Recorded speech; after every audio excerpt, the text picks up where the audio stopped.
Let's go. They've got everything.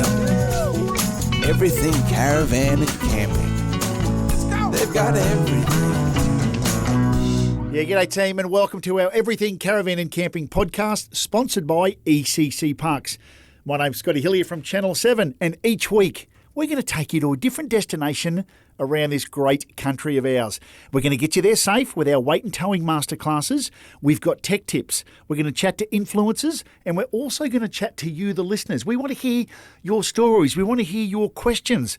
We're going to have a bit of a laugh with our Caravan Park Confessions, and every week we're going to chat to the greatest chef ever given an open fire and a set of tongs, none other than Harry Fisher from Fire to Fork. I'm excited. Let's get into it. Come on.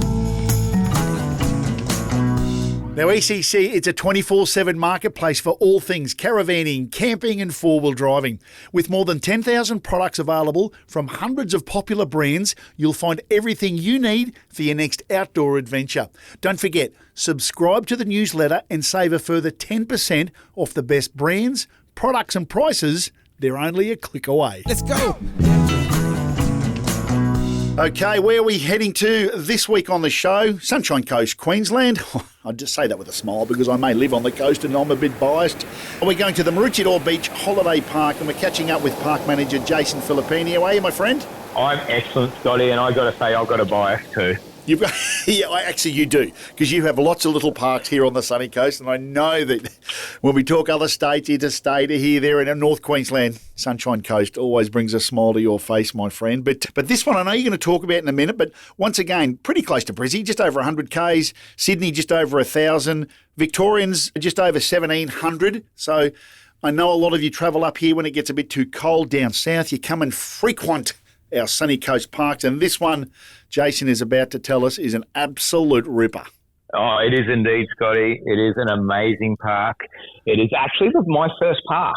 Oh, and so it has a special place in my heart. Yeah. And it's what I would call a hidden gem. Okay, like it. I like it. When people talk about holiday parks on the Sunshine Coast, and specifically Maroochydore, they would always be talking about the holiday park in Maroochydore and talking about Cotton Tree, when really we've got this other park. It's a small hidden gem, 1,100 metres up the road from Cotton Tree, and it's only 116 sites. Okay. It's one amenity block.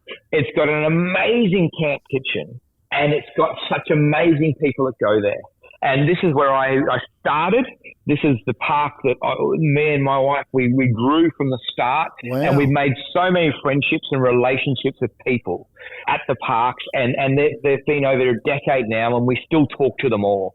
It is just one of those really amazing parks where people become part of community and everyone gets in and everyone knows everybody. And once again, being location where you've just mentioned, you're close to shops, you're close to restaurants, you're close to coffee in the morning, you're close to everything. Oh, we are. And it's, again, one of those parks that you can park up and you can walk to get everything you like. Yeah, you can go to your coffee, your breakfast, you can go to restaurants.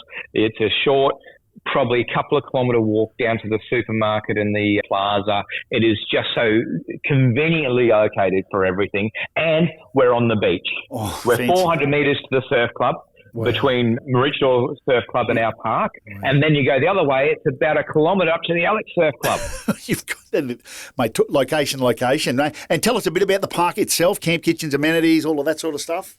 Yeah, so it's got one amenity block. Yep. It's got one camp kitchen. It's got an outdoor barbecue area. It's got 5 cabins at the moment.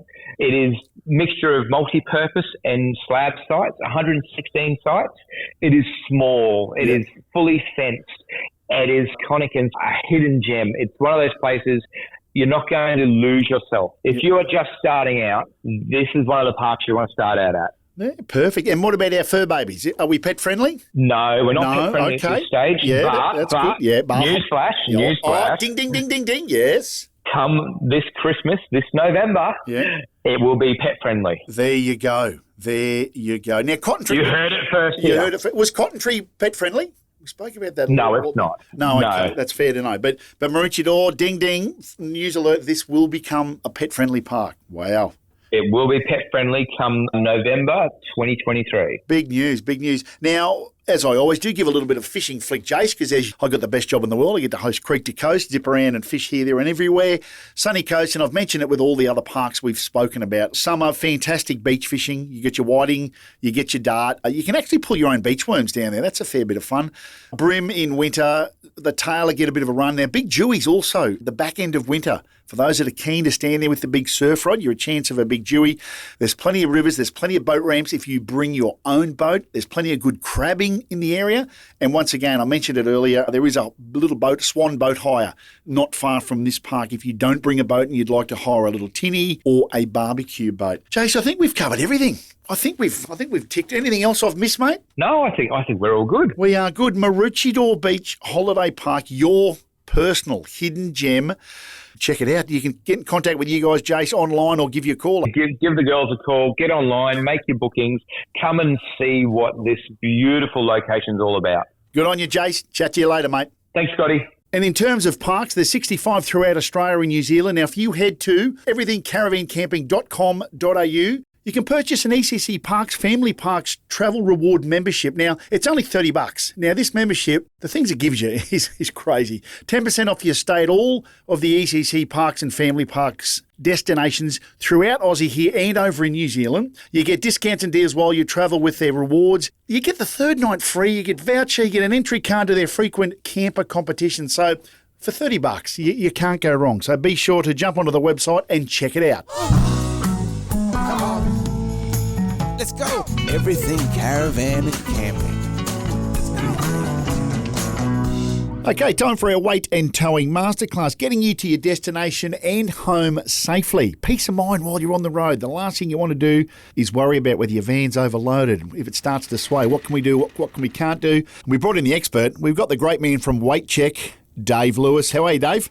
Good, Scotty. How are you, champion? Good. Oh, how's your week been? You been good? Mate, been busy. I did see somewhere that you've been fishing somewhere. Yeah. No. Did you see it? And I've been getting stuck into them too, just quietly. The Barra have been on the chew. I saw it, and you've got the best job in the world. We know that. I know. I'm spoiled. I hate to say it, but yeah, maybe I do. So, mate, today what's our topic today? We are going to talk about tow ball mass, why it's so important and how it affects both your caravan and your car. This is a big one. Yeah, it is, Scotty. Table mass is just one of 6 compliances that we check. But table mass is an interesting subject because it actually is used in a couple of calculations for your combination, as we call it, your caravan and your car combination. Yep. So, firstly, the table mass must be measured with a table scale right at the tow hitch where it joins onto the car. So obviously what we would do is move the car away, put a scale underneath the tow hitch, and we measure the download, the weight that's imposing on the car. So in a previous podcast, we talked about the caravan compliance, and table mass is one of them. So obviously, when we weigh the caravan, we're weighing the weight on the wheels, and we're also weighing that weight on the tow ball. So that's important in the caravan's aggregate trailer mass, which is the total weight of the caravan. The interesting thing with table mass, though, is it's also used in the calculation of the vehicle's GVM. So the gross vehicle mass of the car is the total loaded weight of the vehicle. When the caravan's attached, that ball weight is also included into the gross vehicle mass of the car. So it's twofold. It's included in the aggregate trailer mass, the total weight of the caravan, and it's also included in the gross vehicle mass of the car. It's only added once in the gross combination mass, which is your total weight of the both vehicles. But it is important that we get it right. Yeah, exactly. And what could happen if you don't get it right? Is that where the swaying happens and that sort of stuff, or is that something different? Yeah, mate, totally. You've nailed it right on the head. A lot of things can cause sway in caravans. Yeah. Probably the most common cause of sway in caravans is not enough ball weight. Okay. Let's just say, rough figures, let's say our caravan weighs 3,000 kilos, say 3 tonne. Yep. The ideal ball weight, we try and achieve a ball weight somewhere between 9% and 11% of the loaded weight of the caravan. Ideally, 10% is perfect. If we've got a 3-tonne loaded caravan, ideal ball weight is, say, 300 kilos. Yep. If the ball weight was, say, 220 kilos, it was light on the ball, then that's one of the most common things we see with caravans, and that's where the sway starts happening. So obviously, Easiest way to describe sway if the ball weight's not correct. Yep. Usually it happens if the vehicle's doing about 80 kilometres an hour or faster. It's on a bit of a downhill slope, on a bit of a bend. And the caravan's actually trying to overtake the car. If the ball weight's too light, that's the most common place for sway to happen. And that's when it gets a bit ugly. There you go. You are the man with all the answers, Dave. So if people want to follow this up, they're listening and they're going, oh, I just want to know a little bit more. How can they get in contact with you? Yeah, sure, Scotty. Their website's mobilecaravanweighing.com.au. Phone number 0477897700. We've got partner companies on the Gold Coast, Toowoomba, Coffs Harbour and Darwin, and I'm obviously based in Brisbane. But if anyone needs any information, by all means, give us a yell. Fantastic. If you've got any other questions you want to fire to me that I can ask Dave in upcoming podcasts, flick me an email at podcast@everythingcaravancamping.com.au. Hey, Dave, have a great week, mate. You too, Scotty. Talk to you soon. It's that time of the podcast to do our tech tips with Charlie Graham. How are you, Charlie? Scotty, I'm enjoying the best weather on the Gold Coast. I was going to say, how is the Gold Coast treating you? You're loving life, aren't you? Oh, there's not a cloud in the sky today. I can't complain. What about your gorgeous little daughter? I bet she's growing like right in front of you. Quick. They grow up too fast, mate. Every time I come home from work, she looks like she's changed. She'll be like, she's a teenager already. But no, you've got to slow down. That's what it's going to feel like. No, you'll be nearly ready for number 2. Can I say that yet? It's getting close. Good night, mate. We love catching up with you each week. We are now talking Milenco mirrors. Tech tip time. Scotty, it's a little known fact that while you're towing your van, you are actually in violation of the Road Law Act if you can't see the back corner of your van. Oh, just say that again. So it's actually an offence. If you look into your side mirrors and can't see the back of your van, you're breaking the law. It is. So you're now driving with an obstructed view. So just the same as if you were to blank off your windscreen, if you can't see the back corner, it means you're not in full control of your entire rig. And that's where Milenco's come out with this awesome little bolt-on product. Very quick, very easy to install. Clamps onto your factory mirror and it gives you that extra wide view so you can see everything around you. Yeah, and something you can do yourself. Charlie, you don't need to go and get it done. It's that simple. Even I could do it. Oh, even you could do it, Scotty, and that's saying something, mate. Oh, it is. That's the big thing. Nice and easy to pop on and peace of mind, and you need to be able to see the back of your van. That's it. And the cool thing is, if you're like me, I do like my factory mirrors. Yeah. There are some other mobs out there you got to fit up these big mirrors and all of a sudden they're like elephant. Yeah. The cool thing about this is I keep my factory mirrors. I don't have to do any wiring whatsoever. Yep. Nice, safe and easy clamp install. So they're not going to scratch any of your paintwork or anything like that. And you're going to be able to see everything you need to. Perfect. Good on you, Charlie. Enjoy our tech tip. Have a good week, mate. Awesome, mate. You too. Talk to you. Come on. It's that time of the podcast where people are smiling, people are sighing, people are putting their fingers in their ears. Who knows what the great Jason Filippini is going to come out with. Caravan Park Confessions. How are you, my friend? Oh, Scotty, I am doing sensational today. Good. What do you got for us? I don't know. Fingers in ears, or am I right to just listen? No, we'll just listen today. This is a Sun Smart message. Oh, okay. Give it to us. A number of years ago, we had a guy come in and he stayed for a week. His boss paid for his stay and it was a holiday rewarding a good hard worker for a lot of hard work. It was great. And we thought, this is wonderful. This guy, he then decided he wanted to sunbake. Yeah. And so he started laying on the asphalt in the middle of summer and sunbaking on the road. He would do it day in, day out, hour in, hour out. He would go and do this whole cold shower, cool his body down and keep going. I've actually sent you some photos of the amount of sunburn this guy got over about 5 days. We actually had to tell him to stop.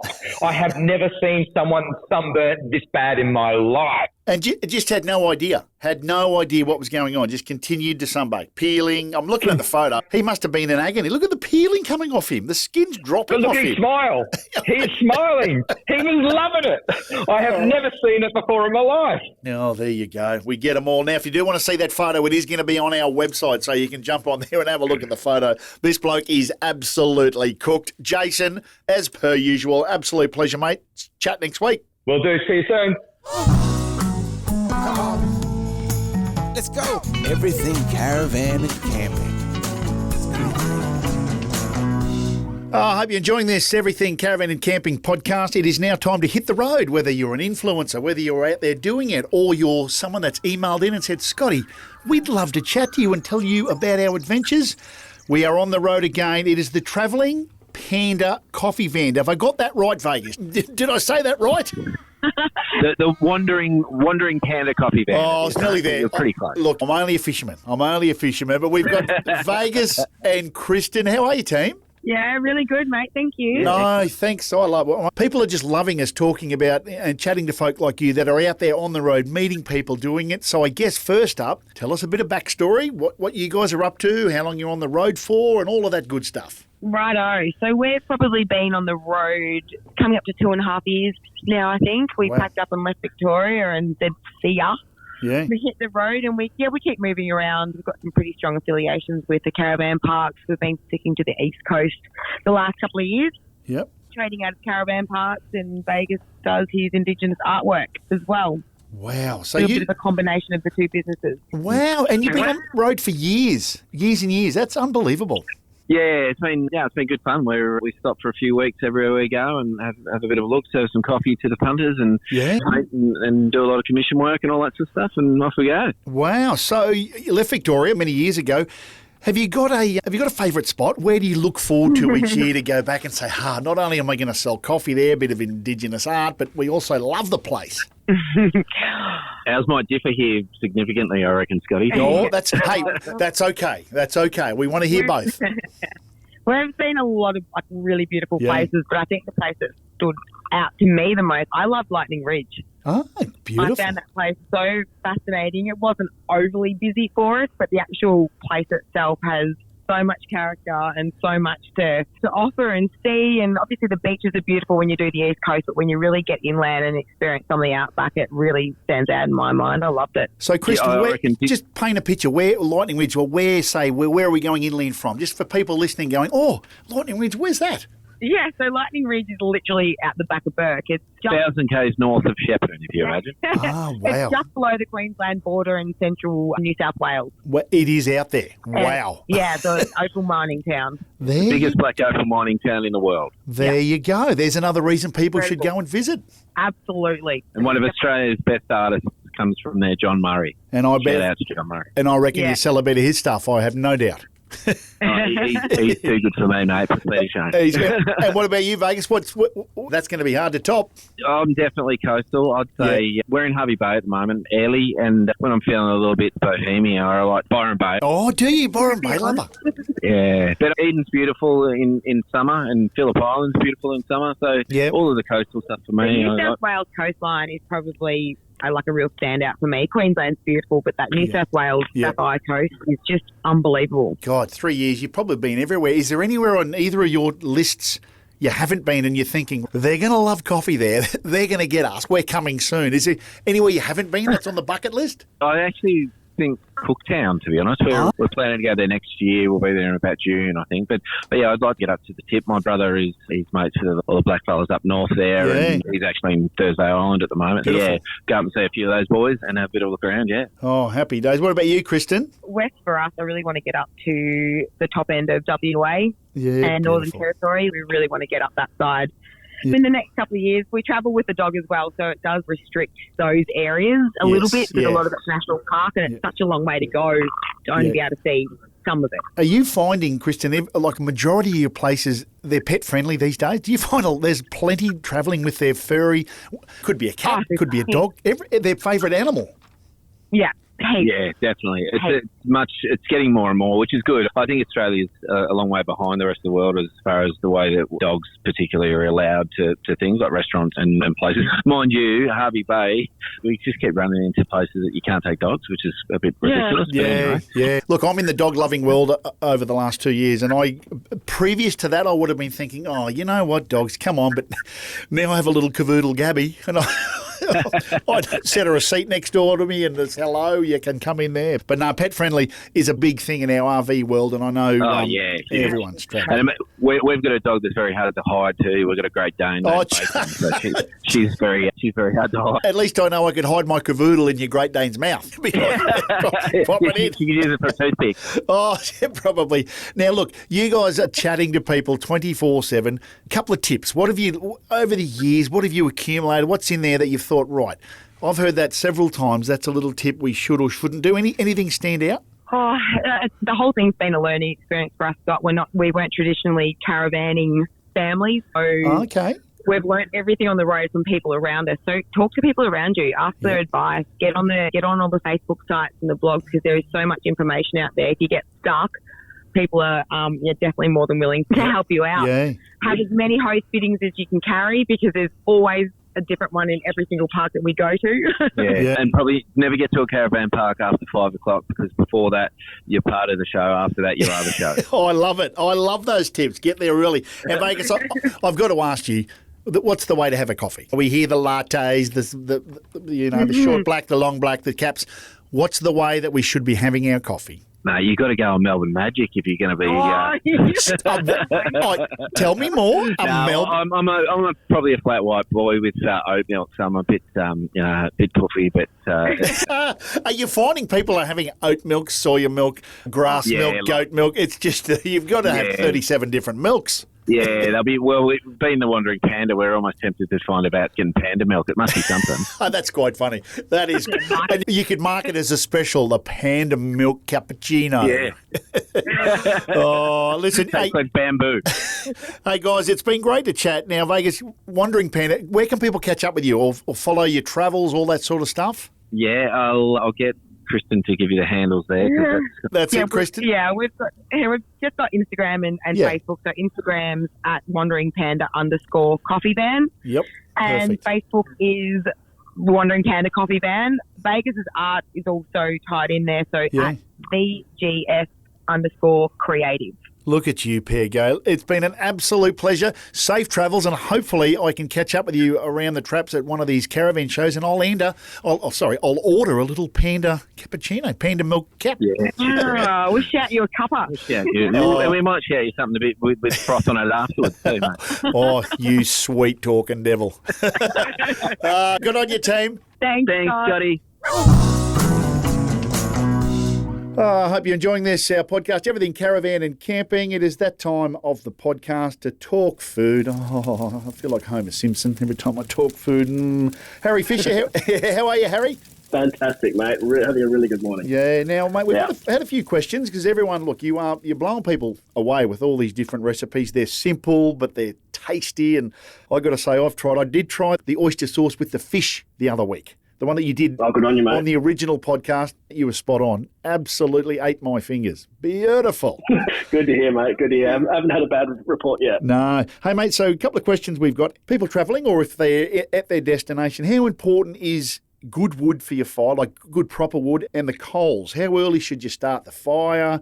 When should you be starting to cook if you're going to cook in the fire? And then we'll go into a recipe after you answer that one, champ. Oh, I reckon it's very important. There are a lot of places that sell really average wood, and the places that come to mind at first are Bunnings, as we all know. So I personally like to buy wood. If I'm in a little town or something, jump on like your Facebook marketplaces and things like that and see if there's a local supplier. They generally take a lot more pride in their wood, because they're trying to get repeat customers, not just passing through. And you'll get some really good dry hardwood. Even better if you live in a place where you can, like in WA, collect your wood and just pick it up. If it's heavy, it's good. If it's heavy and it feels dry, it's good. And even better, have a little chainsaw.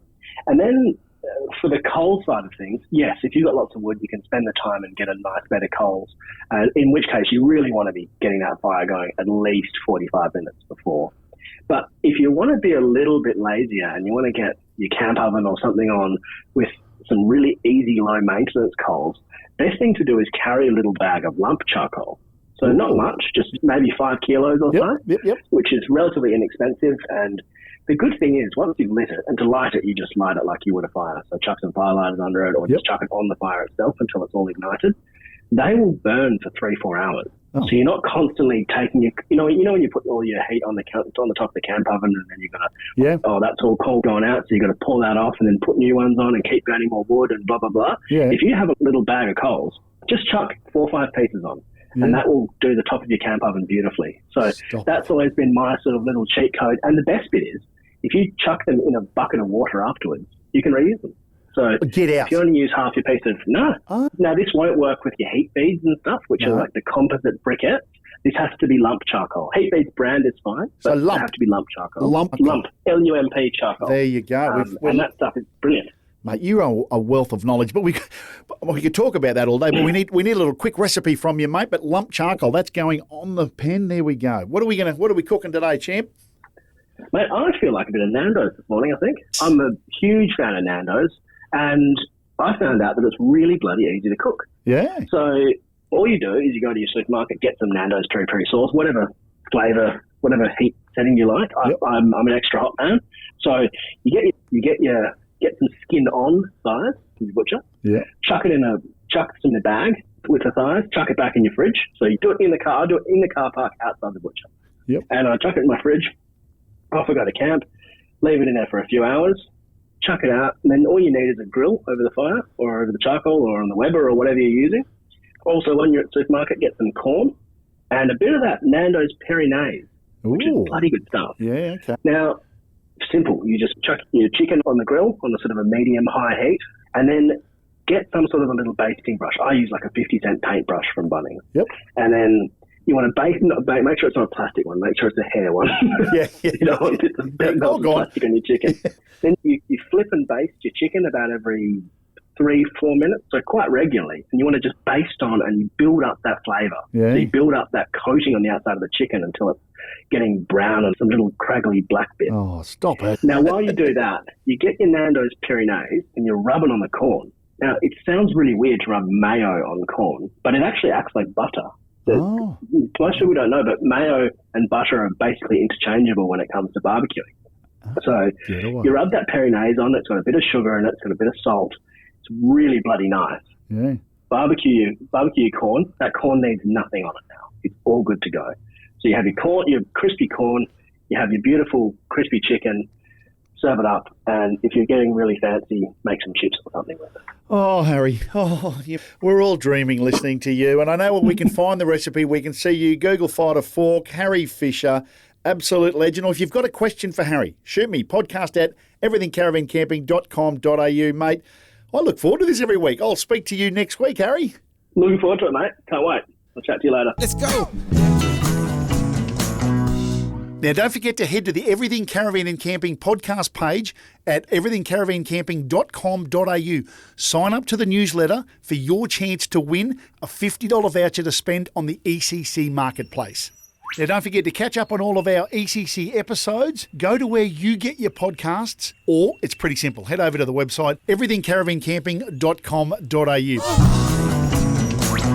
Well, that's it for this week. Hopefully you've enjoyed our podcast, because I know I've had an absolute blast. Now, we'd love to hear from you, our listeners. We want to get you onto the show. If you're on a trip at the moment, you're planning a trip, if you've got any questions about anything we've covered, we want to hear from you. Now, you can email us at podcast@everythingcaravancamping.com.au. Be safe out on the roads. See you next time. Come on. Let's go. They've got everything. Everything caravan and camping. They've got everything.